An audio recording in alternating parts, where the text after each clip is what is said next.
You know, I always love when I hear somebody else drop a hot take and it catches fire, and I actually tend to agree with it, and then it can become a show.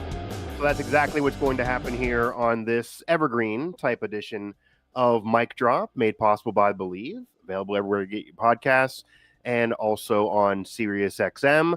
I am Mike Asti, and as I was alluding to, Pat Bostick, who will be joining us for this show. You may know him as a former Pitt quarterback, the current senior associate AD, and Pitt color analyst, dropped a hot take when he was filling in on 93.7 The Fan. He dropped that hot take that Aaron Rodgers right now is the best quarterback to ever play for the Pittsburgh Steelers. Some thought it was a hot take, some agreed, some disagreed, some agreed strongly, some disagreed vehemently. Some didn't really understand it at all.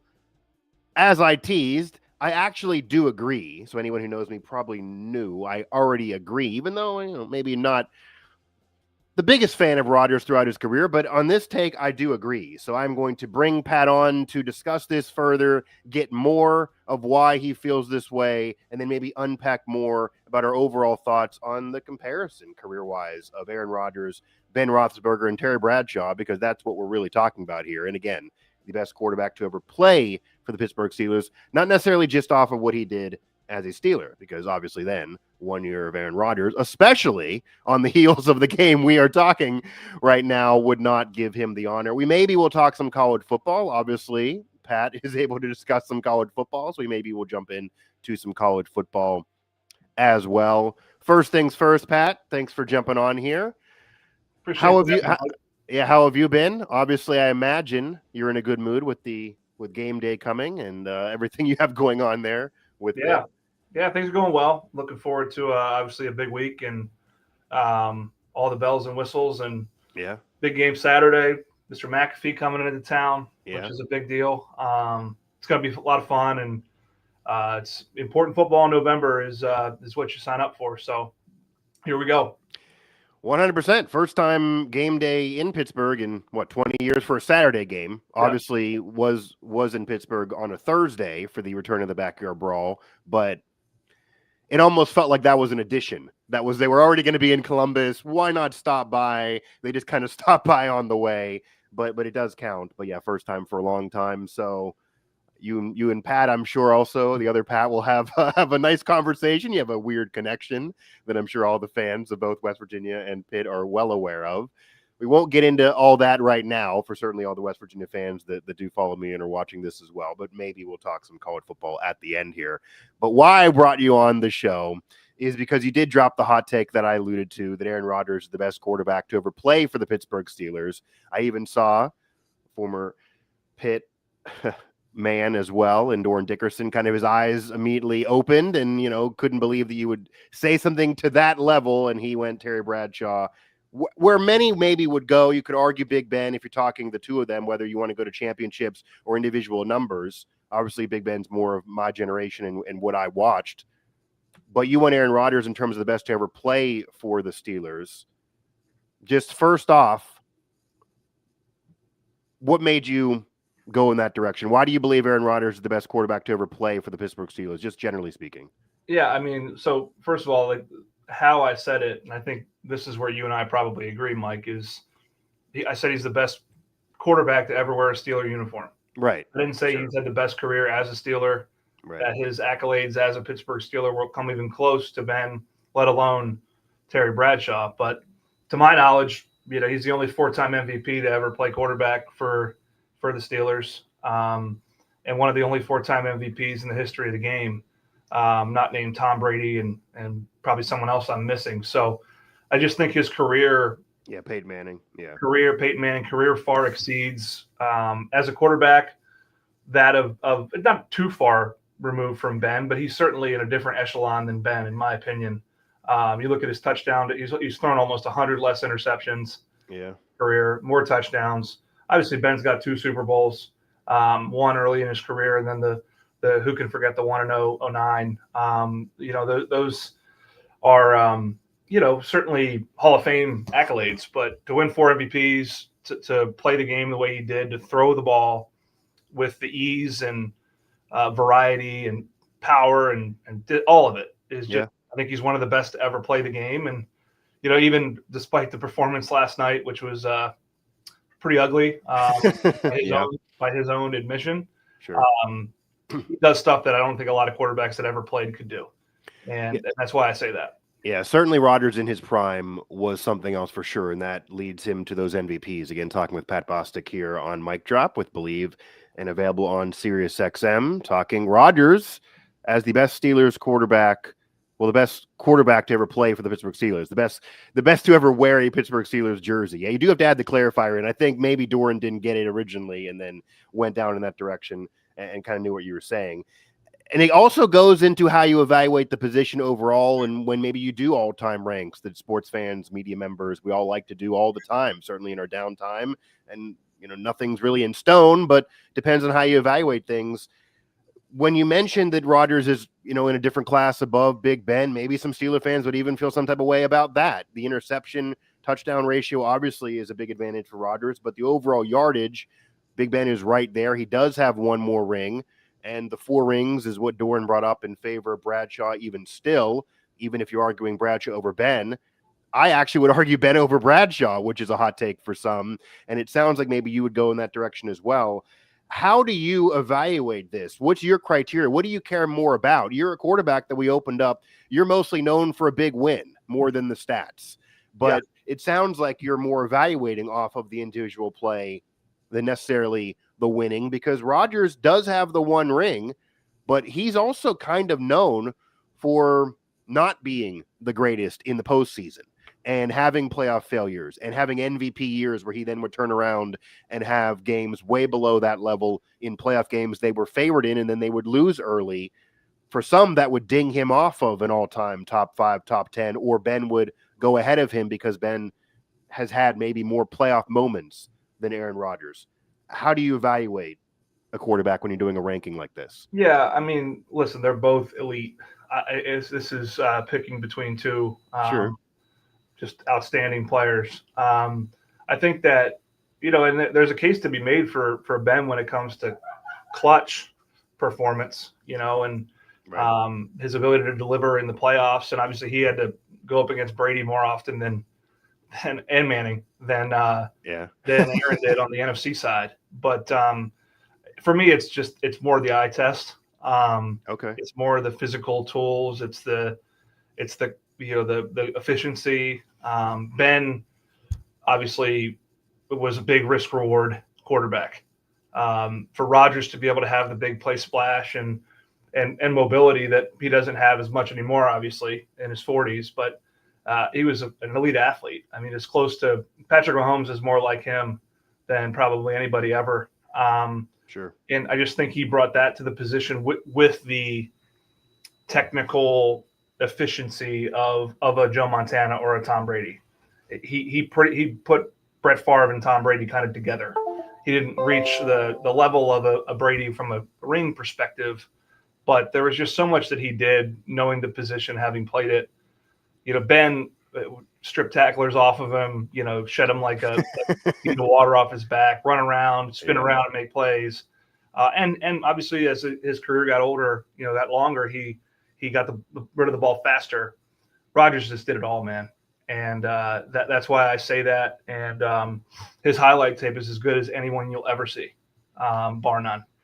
Yeah. Again, during the Packer heyday, that highlight tape is something else. The mobility was there. The efficiency was there, which has become more of a thing that sports fans and media members talk about now, but he was doing it kind of ahead of it being in the consciousness of just being so efficient, completion percentage wise, etc.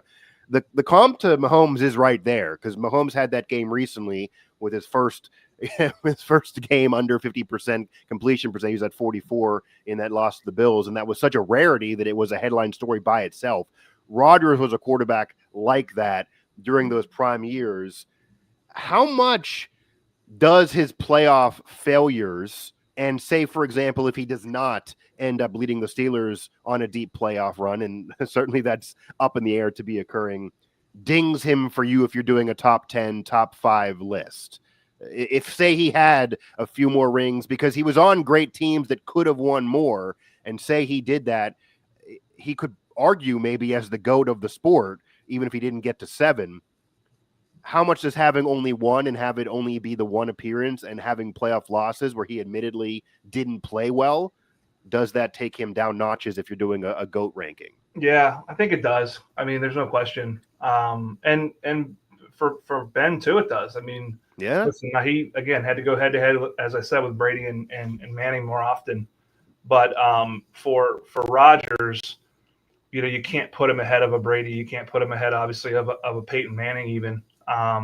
Montana, there's arguments just with the wins that he would be above him. Obviously, it's someone that Aaron idolized growing up on the West Coast. Yeah. He's in a category with a Dan Marino, I think, probably. Dan obviously didn't have a ring, got to one Super Bowl, didn't get one, and but revolutionized the position in a lot of ways and is known, I would say, pure passers of all time, quick release, strength, arm strength. Aaron brought more mobility to the position. Those two probably, if not for their lack of hardware, obviously both were MVP caliber players several years of that caliber of play, are two of the best passers to ever live. But when you do a GOAT ranking and you play the quarterback position, the team ring, the Super Bowl trophy, the Lombardi trophy is an amplifier. It's an X factor. It's a multiplier for you. And that's why guys like Brady and Montana, and Brady is the GOAT. There's no question. Even Mahomes with multiple Super Bowl wins, those guys are ahead of Rodgers and Marino and Ben for that reason. Yeah, it's because Brady and Mahomes have the bulletproof resume. Right. They have it all. So for me, sometimes when I'm doing an all-time ranking in any sport, really, I kind of mentally can separate between someone being called the greatest versus somebody being called the best, if you get what I'm saying. Whereas the greatest would be all the resume, all the hardware, the championships, also the numbers, all of it together. The Brady Mahomes resume is just full-on bulletproof. Jerry Rice has a receiver. But you could argue the best is maybe talent. And that's why you could maybe have some argue Randy Moss was maybe the best receiver, but it's hard to say that he's the GOAT of the position when the guy that came before him has 3 rings, has all the hardware, and has records, etc. Same thing if you were trying to argue Terrell Owens with Randy Moss. You could even make this, for another Pittsburgh example, a Gretzky versus Lemieux. Lemieux being the best and Gretzky being the greatest. That, I think, comes into play a lot, and sometimes fans and even media, some of our colleagues, get it all twisted and wrapped into one, and that's sometimes why there's confusion here. But Brady and Mahomes have it all, so it really is between the two of them, with Brady probably still having the edge, and then Mahomes maybe able to overtake him. It is interesting, though, because I'm sure Marino and Rodgers and, in their heart of hearts in a closed-door meeting would probably say, well, it's not our fault we don't have more rings, but it's just part of the position. It's just part of it too. And there were moments that didn't go their way at times. And if you are even comparing just pure on best in terms of just pure on talent, as you mentioned, if you go to Marino and you compare Rodgers, maybe Peyton Manning, Marino did not have the mobility that Aaron Rodgers had. Aaron Rodgers' mobility moves him to a whole different level, even ahead of his curve. Pat Bostick here joining me on Mic Drop. Mike Asti here with Believe, available everywhere you get your podcasts, and of course on Sirius XM as well. What I do want to kind of segue into, though, because I think we do agree in terms of wearing a Steeler uniform, Rodgers is the best to play. And for me, you're really just comparing him and Big Ben in terms of individual play, even though Bradshaw has the rings that we're talking here. Maybe this goes into a greatest versus best conversation as well. Who do you think is the best Steelers all-time quarterback, and why? I guess I'll simply ask, in terms of playing the career as a Steeler. This obviously would take Rodgers away for just 1 year, but between Big Ben and Bradshaw, who is the greatest, the best, however you want to say it? Who is that best Steelers, that greatest Steelers quarterback all time? I was thinking as you were talking, Mike, like, you couldn't name a great defender on the Packers defense when Rodgers was in his prime. I mean, AJ Hawk was a good player. I guess they had Hawk.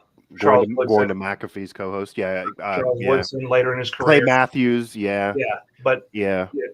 The knock on a Bradshaw and a Roethlisberger is those teams were as much, if not more, known for their defense when they won Super Bowls. Steel Curtain, obviously, Ferrier and Harrison and Polamalu. Certainly Ben's first ring. I mean, even if you look at the game against Seattle, his quarterback rating was really, really low, historically low. Yeah, and then obviously he won the game in Tampa against Arizona. But James Harrison with a huge play before the end of the half. So, and Bradshaw played in a totally different era. I mean, as physically gifted as maybe any of them in terms of his ability to throw it. And the game was so different back then. Yeah, were always under center. They had Franco Harris, and they were keen to play a ball control game and let their defense just pulverize people. So I would say Ben is the best Steeler quarterback ever. And just his career, the length of his career, his relationship with the city, staying here. He is in a category of his own. I think maybe very few could get in there with just the improvisational skills for such a large human being to be able to move like he did. I think he embodies Pittsburgh. I mean, you think of him wearing gloves, kind of his breath fogging up, playing in the cold, running around, making plays. And then he was able to play in multiple styles. He played under center a bunch and ran the ball with Jerome and early in his career. And then they had the Killer Bees, and they were scoring 35 points a game later in his career. So I would say Ben, and I want to make it clear that we're splitting hairs between those two and Rodgers and Ben. Sure. I think that this is a fortunate, this is rarefied air for all these guys. And, but for me, when I think, and probably my age probably has something to do with this, but I did not grow up a Steelers fan. I grew up on the other side of the state. Right. I learned to appreciate him more and more when I came here and just would watch him play. And he did things that I wouldn't even think of doing at the quarterback because I wasn't skilled enough, but B, just his size and power were, again, he's in a category of his own when it comes to how he played the game. And Ben didn't necessarily grow up a Steeler fan either. he grew up on the other side of the rivalry with the Browns, then ends up owning them throughout his career. I also do believe that Ben is the greatest or the best. I think it's actually a rare conversation. You could argue him being both in terms of Steeler all-time quarterbacks. And it's not to slight Bradshaw, because I think it is important that, especially for even fans younger than myself, younger than you, that would look at just the numbers. If you pull up Pro Football Reference, if you just do that, Bradshaw's not even in this conversation, but it's not fair to do that because it was a totally different era. I am sure at that point, Bradshaw was never going in the locker room saying, oh, I had so many picks, and I got to this many picks in my career. I got to this point in picks. My quarterback touchdown ratio isn't going to be sound enough. He just wanted to win the game, and that was just what they were all focused on.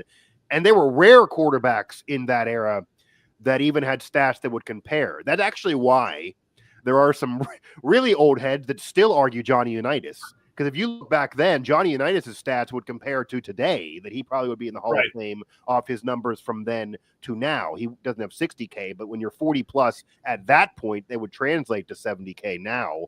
But if you look at any of those quarterbacks, the Joe Namath, the Terry Bradshaws, their numbers aren't going to blow you out of the water. But if you look at stats, if you look at level of play, if you look at winning, if you look at what he did in the era and embodying Steeler, and his relationship with the franchise is better and was better longer. I mean, Bradshaw's was cold for a bit.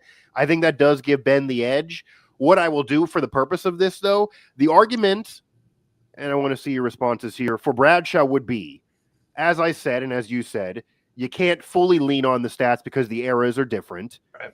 What Bradshaw does have that Ben does not, separate from even the 4 rings to the 2, Bradshaw was named MVP of the league before. Aaron Rodgers did it multiple times, of course. Ben played in an era with so many Hall of Fame quarterbacks. This would be his defense of the Rodgers, the Peyton, the Aaron Rodgers. They're clogging up the MVPs. There's not many to get, but he was never even really in the conversation in terms of winning an MVP. And if anyone's going to say that Bradshaw's team led him to a lot of those rings, which is why he has so many, as we talked about, at least Ben's first ring is probably more on the team than his second one. So if we start, dinging rings away because it's more of a team thing, Bradshaw would still have the edge and then has the MVP. But overall, numbers-wise, it's just not there. What would you say to that response, that Bradshaw won an MVP, Ben never won an MVP? He does have more rings. They both had teams that helped him. They both maybe weren't the best of the era, but Bradshaw has a few more boxes besides the stats that maybe could have some argue him. Yeah, I mean, I do agree with it. I think there's a lot of nuance and technicality to ranking players. For Ben, one of the things that was hard for him is not only for him to win an MVP, the argument would be, well, did you beat Brady head to head? Did you beat Manning head to head?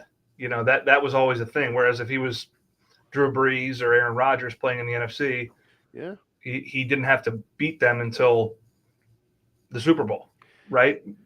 In an off year, they might have a crossover game, right? And Rodgers beat Ben in a Super Bowl. That's also part of this too. So if you go to that, quarterbacks get all the blame, get all the praise, depending on the outcome of the game. Mm-hmm. But there's no other position in sport where wins are more tied to your reputation than statistics. I mean, they can dampen your star if you lose and you throw for 505 touchdowns. It doesn't matter. You didn't win, even though you may have you had a perfect quarterback rating. Yeah. Or you could play rather poorly and make a couple plays and win, and everyone remembers you. I mean, Peyton Manning's second Super Bowl, he could barely throw the ball. Right. Like, does that ring elevate him? He really didn't play well. No. I weirdly have the stats memorized that year. He threw 9 TDs and 17 picks through that season, but that second ring has moved him up on some people's lists. That's not even his top 10 best season in his career in terms of how he would play, probably. But no, I mean, it was a gutty performance. He gutted out the year. He had one nerve issue or something in his neck. Yeah, some called him to be benched for Brock Osweiler, if you remember that name. Yeah. I remember it well. I remember all that well. And I struggle with this, and this is, just following the game and being as close to it. Like, I almost feel like it's easier to play quarterback today. In today's game, and let's call it the last 20 years, it's turn of the century. The game's spread out. The hash marks, obviously, in the NFL are in. There's so much space out there. The athletes went from playing defense and running back to playing receiver and offense. Yeah. And you got tight ends that are receivers now. Look at how pass interference is freaking called. Yeah, I mean, you throw it up. You can't get hit. And the RPO game's not as prevalent in the NFL because they actually call linemen downfield, whereas in college they don't call it as much. But I think, though, at the top of the pecking order, the difference between those 4 or 5 quarterbacks in the NFL is still the same as it was back then. But think about it: Bradshaw threw the ball 15 times a game. 13 times a game. Right, and got 27,000 passing yards on 15 times a game. Rodgers and Ben are 60+, and they're throwing it 35 to 40 in their prime. Right. Yeah, yards per completion, things like yards per attempt, like those are analytics that don't really apply as much to – I mean, it's such a difference in style. And, I was watching the game last night, and the McConkey touchdown, the first one, where they were saying, I think he beat Eccles. I mean, that was a play that the Chargers ran back in the day with Dan Fouts, and they were air raid with Air Coryell back in the day. Yeah. Dan Fouts is a guy that, doesn't get a lot of love, but threw for a ton of yards. They just didn't win anything. Yeah, he was log jammed. He was doing it in an era where, Phillip Rivers, oddly enough. I mean, same career. So it's such a. I mean, you could sit around and have a case of beer and talk about this. For sure. I mean, this even goes to what's going on right now outside of Pittsburgh with the National Hall of Fame debate and Eli Manning. He's basically a guy that has the wins. He has the moments. He's in the lore forever. He has 2 rings. They wouldn't have won those rings without him. But if you're talking about elite seasons, he has 4 of them in his career. His interceptions were way higher than you would want. He led the league in picks multiple times. Without those rings, he wouldn't even be in the debate. But it's hard to have the story of the league without those rings, because one of them is arguably beating the greatest team ever to lace up, cleats, and then he won it and beat them again. And it right now is a situation where he's having a tough time getting in because he's leaning on just those wins, whereas that does elevate you for many other conversations. It's a weird thing. Pat Bostick again joining me here on Mic Drop Believe and Sirius XM. I think I'm with you there. I think I'm with you that it's Ben, but it is fair to say that Bradshaw did win an MVP. Ben did not. It's just a different era. It's very, very hard to do this. You could even make an argument that it's probably not fair to compare eras at all in sports today across the board in all sports. It would take the fun away for us or shows or fans, but in all reality, it really isn't fair to do because who knows what if John played in this era, I'd imagine 70,000 passing yards are going to happen. He would have thrown 20 more passes each game. So, I mean, how are you really going to rank it? But I'm with you there. And it was interesting that yeah, I mean, Rodgers, the best to play for the Steelers ever, the best to wear a Steelers jersey. I think that does make sense. Ben may not like it if he, I'm sure when he heard it, maybe secretly he doesn't like it, but they were in the same era, and Rodgers did more as an individual. They both kind of have things you can ding off the resume. Neither one of them were the best of that era, and we'll see what Rodgers can cap it off if he can kind of end his story on a better note. Certainly a better note than the game we are on the heels of here as we're talking on this show for sure. I just want to move into college football briefly here before I let you go, and I want to ask you a couple kind of general questions here. I know you're obviously a Pitt color analyst and going to be covering the game day game, and Pitt has a chance, an outside shot at the CFP if they could win the ACC, or even if they don't and they beat Notre Dame, and who knows how they now have turned their season around after the backyard brawl loss. But as somebody who's seen the transition from your era to now and just the mentality of athletes that you're around, this is a general question. Where do you stand on the gambling issue that's now a part of college football as well? And it's been tabled. It really feels like been tabled because the SEC kind of spoke out and they have the most power of any of the power conferences of if college athletes should be able to bet and have it known on pro sports. Is that a slippery slope for you? Is that okay with you? Where are you on this? Because I will tell you, Rich Rodriguez, for example, WVU's head coach, he did admit he's uncomfortable with this. Where do you stand? Yeah, well, Pat Narduzzi was probably a little bit more bold than that, saying he thinks it's the stupidest thing that has ever been discussed. I mean, yeah, I can see both sides of it. In my heart, it's that there's enough on these young men's plate. Now money is a part of it. Yeah, that can distract them and take their eyes off the ultimate prize, which should be trying to play in the NFL. But also getting a degree and going out into the world and doing something other than football, which is more likely than not.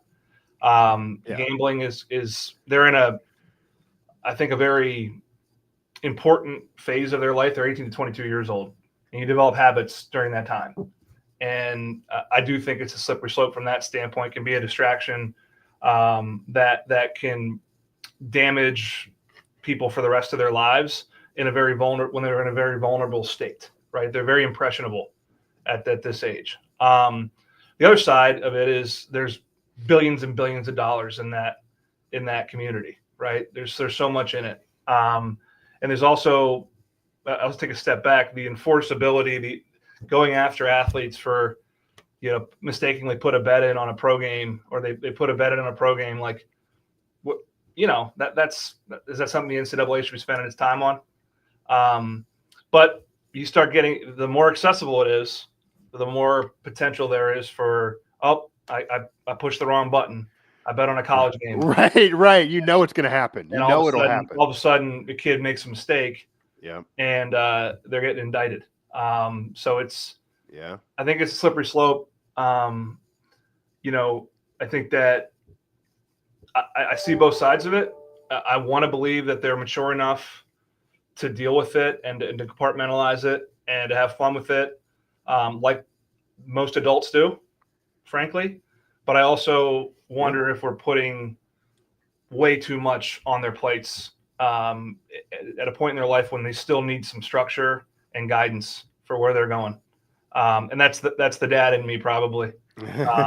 Wondering if my kid was 18 years old, do I want him making money now playing football and being able to get into that world where, generally speaking, I mean, good things can happen, but it's you lose more than you win.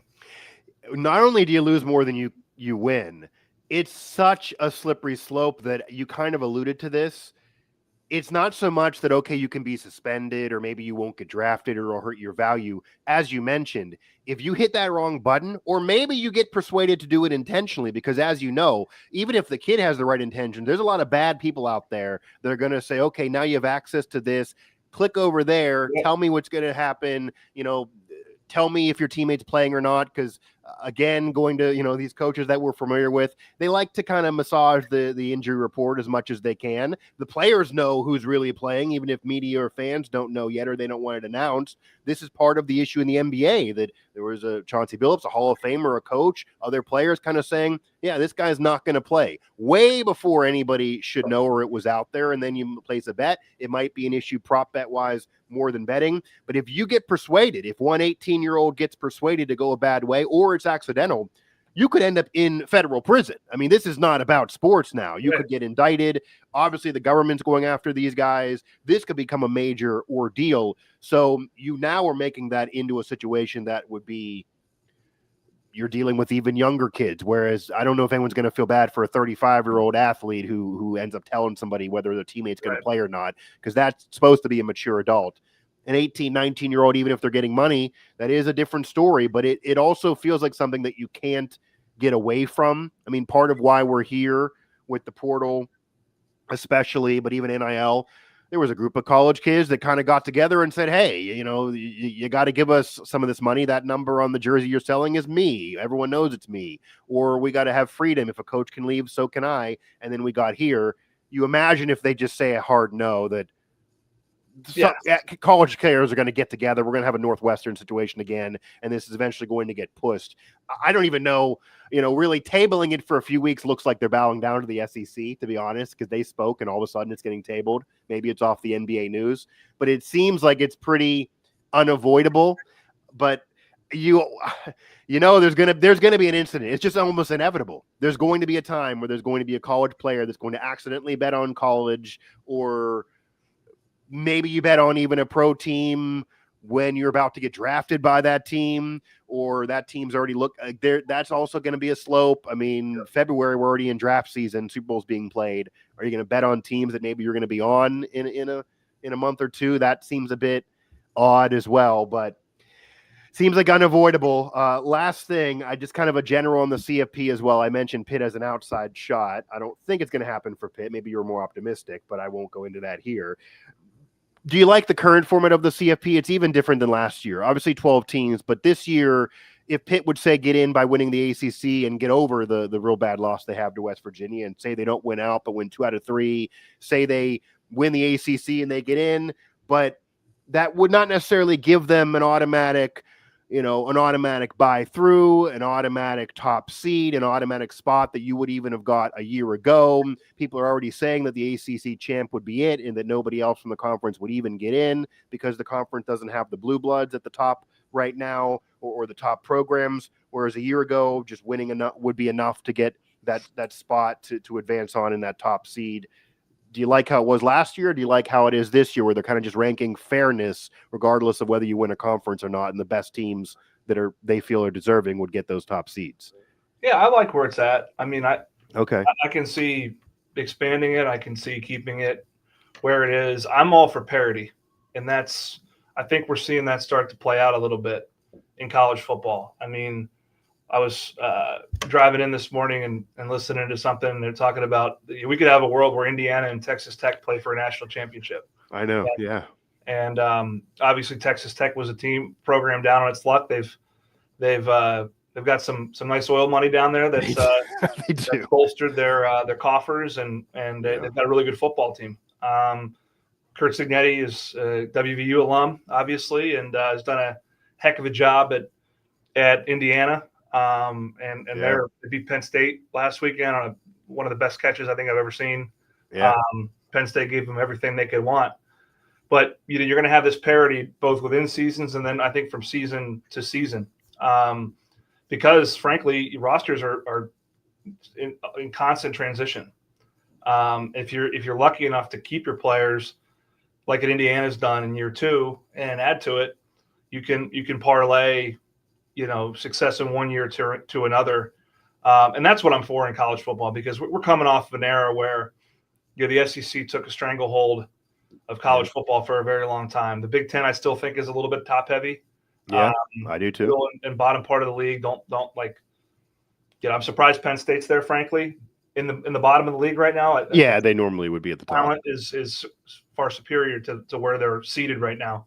Yeah. And the ACC and Big 12 are fighting for market share. I would never want to see those two leagues get significantly fewer automatic qualifying opportunities. That's something that's being discussed. Obviously, the SEC and Big 10 have a huge seat at the table. They have a lot of dollars behind their conference, and certainly a lot of big brands that can wield that power.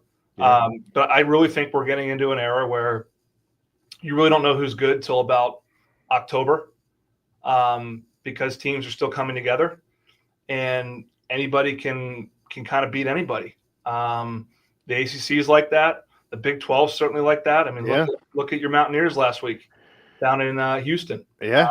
And then 2 wins in a row now. I mean, it's just a different game. I don't love all the movement. I don't love all the transferring. I think we kind of threw the baby out with the bathwater, so to speak, with regard to how this is being legislated and governed. Yeah. I mean, there's one window now instead of two. It calms it down a little bit. It does, but can you put you back in the bag? Probably not. Sure. But I do like the parity, and that backyard brawl game is a perfect example. You throw the records out for that game, and now you fast forward and look at the trajectory Pitt's on. Now West Virginia's starting to stack a couple wins. I mean, I love that for college football, and I do love the fact too that some of these programs that maybe weren't in the conversation have found a way, like a Texas Tech or Indiana, into the upper echelon, because I think for our Panthers and Mountaineers, it shows that there's a way. Yeah, it does show there's a way, and Indiana is just that perfect example. In 127 years, 0 10-win seasons. Yep. These last 2 years with Kirk Cinetti, 10 wins each year, and more that they're building on this year, 2 10-win seasons. That's insane. I mean, Kirk Cinetti should get a statue even if they don't win a national title based on comparison to the previous 125 plus years. And I think also what this era gives you, the past era did not. You could, and Pitt's doing this now, you can have an early season hiccup like they had in the backyard brawl. Even with West Virginia turning it around now, the best they can do is a bowl appearance. It's still going to be a bad loss, but it doesn't have to ruin a year. They can have that be a bad game. They've turned it around. They have a new quarterback now. And if you win the conference, or maybe even if you don't, there's wiggle room now. Right. Whereas it did feel like in the past era that you lose 1 or 2 games unless you're Oklahoma, Texas, Ohio State. There were certain programs, and we all know, they would get a kind of a mulligan or 2 throughout a year. Whereas West Virginia and Pitt, you lose one of those, you're done. And that's not the case in this era. And you can win quicker, which is maybe why there's a lot of heat on Rich Rod right now. You're supposed to be able to win quicker in this era, but things have to go your way. And Indiana proved that you can potentially win quicker. But there are some blue blood historic programs that are having a rough road in this era, even with supposed money. I mean, look at Oklahoma State. There's money there. I know there's money there, and they can't figure it out in Florida this State, era. Clemson. State. Clemson, 100%. Yeah, I mean, Dabo Senior was a little resistant for a while. He seems to come to terms, but they're not figuring out as a team, even if they were supposed to this year. Miami is always that sexy pick that goes through their hiccups, even with supposed money that's down there. So you just never know. There's a lot more parity in this era for sure, and we will see where it goes. Maybe we'll have a weird Indiana football championship before they win a basketball one again, and maybe now, I mean, it's kind of weird. Like the basketball coaches at those basketball schools, they're going to have to get in meetings with people like you at Pitt and argue for money. Darren DeVries is going to have to argue against the football coach for money in Indiana. That never would have been a thing before. They would have flooded it to whatever the basketball coach wanted. It's crazy, no doubt. It's good. I like the format. I think it's not perfect, but what is? Yeah. But there's more paths, right? There's more paths. There's more doors you can go through to get in the conversation, to have a chance to play playoff football. And, I'm all for that whole paradigm growing, for December to be, a month of college football playoffs. I thought last year was awesome. Home games in December, things like that. I mean, I think you have to figure out the student part of it. That's hard, right? When the students aren't there. I covered the CFP at Penn State. That was a really cool thing, but it felt more professional than a student. It didn't feel like a regular season game. Yeah, right. We got to figure those things out, but I think you expect those hiccups throughout the building process, and this thing's going to be even bigger when that contract comes up. What 2030, 2031, and this thing gets re-upped. You're going to see A, dollar signs, but B, a lot of infrastructure put behind the CFP becoming one of the biggest stretch runs in sports. Yeah, and I think it's already made college football right behind the NFL in terms of, we're talking leagues and sports. It's really a pro league now. I mean, you can throw it and compare it to the NBA, NHL, at Major League Baseball, and you could argue it's right below the NFL. And I do like it too. I think 12 actually is kind of a nice number. We're getting into 4 or 5 losses if we go to expand it any further for some of these teams. I don't want a 7-5 team necessarily in my playoff. It's different than March Madness. People would argue that March Madness does it. You can't play until March, and it's just a different animal. So I think we might have found the sweet spot here. And we'll end here. But the only downside is, in a way, that it does make it very difficult for teams that want to play, that are rivals, that are both historic programs, that are in different conferences. As we know, with West Virginia and Pitt, that brawl is not going to go on a break for several years. It's kind of devalued a little bit. It's certainly not as big of a deal as back with the 13-9 game for this year. I mean, West Virginia fans are trying to connect the dots that if Pitt would not win the conference, win 2 out of 3, and they would end up as the 15th ranked team and miss out, they're going to try to argue that it's because of the brawl win. And maybe it would be. I mean, if they would have had that, maybe that would have put Pitt in. It wouldn't be exactly the same connection, but it devalued rivalries. It's made it harder to do out-of-conference rivalries. It's made it harder to have those games matter as much. I don't think either school is going to ever agree to put it at the end of the year. That's I know both fans kind of want. That's really hard to go into that when everyone else is kind of coasting and looking for their conference title game. That would be rough on those programs. So there's some downsides to it a little bit if you're an historian of the game, but I think it does make it a little bit. It makes it more even. It creates more parity, and it also makes it a chance that these programs can open up a year and have a legit chance to win a national title if maybe they wouldn't have thought they had a chance before. And also we get into a period now that these championships are going to be undisputed and actually count. I mean, for 100+ years, it was people claiming things. We had polls and opinions. No one really knows. There's arguments forever on what should be claimed and what should not. You can't dispute the CFP, even though some like to try. So it does. I think it overall makes it better. Pat, I appreciate the time for sure. I hope to have you on again. I hope to do something with you on again, and I'll give you a good luck for game day. Thank you. I'll give you a good luck for game day. I appreciate it, and anytime, Mike. Appreciate the opportunity, and keep up the good work. And I guess we got a hoop game on Thursday, so we'll see. Yeah, are you going to be down there? I to be determined. I went last time. I got a couple of things. Busy week with football. I'm sure it is busy. There's a chance I show my face. If you're down there, I'll say hello. I will definitely be down there. Yeah, there's intrigue. Yeah. It's another new Mountaineer head coach. These teams are winning right now. It could be one of the better brawls. Last year's brawl was not that great with a big win for Pitt. Yeah, let me know if you're going to be down there for sure. I'll be down there. We'll do, man. All right. But Pat Bostick again joining me here on Mic Drop with Believe in Sirius XM. Pat, the Senior Associate AD with Pitt, the Pitt color analyst, and also appears on 93.7 The Fan. Maybe not too much of a debate format here if anybody wanted that. I kind of agreed with his hot take that some thought on Aaron Rodgers being the best quarterback to ever play for the Steelers, ever wear a Steelers jersey. Obviously not off his work as a Steeler, which again is left to be desired off of the last game, but solid prior, but it's just 1 year. But overall career, best to wear the jersey. Overall career beats Big Ben for me. Same era, beats even Bradshaw for me. Fair or not, that's just how it is. And then I think that slippery slope of betting is going to happen for college football, for college sports. We know there's going to be an issue. There's going to be a scandal. I don't think they can avoid it. And I kind of think we're in a sweet spot with the CFP as well. So hope I see Pat down there in Morgantown for a basketball edition of the Backyard Brawl, which is all we got right now. It's going to be a break until the football game gets back underway. He does have Pitt this weekend with game day in Pittsburgh, the first time for a Saturday game day in 20 years. It'll be interesting if Bostick, obviously the quarterback of 13-9, and McAfee get together and have a conversation and discuss anything there. It's a homecoming for McAfee, even though obviously not a Pitt man by any means. And we'll see. I'm sure Pat's a little more optimistic. I don't think Pitt's going to end up in the playoff. But this format in this situation this year, even though it may not have been that way to this point. We'll see if Pitt gets in, but it hasn't really been that for West Virginia or Pitt that they really feel like they can get into the CFP. But look what these non-traditional programs have done when they get the revenue needed and then they get the right coach and then they can get in there. So if you believe you have the right coach and Rich Rod and Pat Narduzzi still at Pitt, if you believe that resources are kind of getting turned around, you can be optimistic for the future of these programs. And even for West Virginia that Pat kind of alluded to for an optimistic tone there. Yeah, a really bad stretch this year, but if they would get in the bowl game or even ending this season strong, you can pivot that into an easier offseason, one fewer portal window, coaching staff's been there a while, hopefully a little bit more revenue for them, and see if they can turn that into a much better year next year. And we'll see where Pitt ends up, but kind of predicting another traditional Pitt end of season downturn.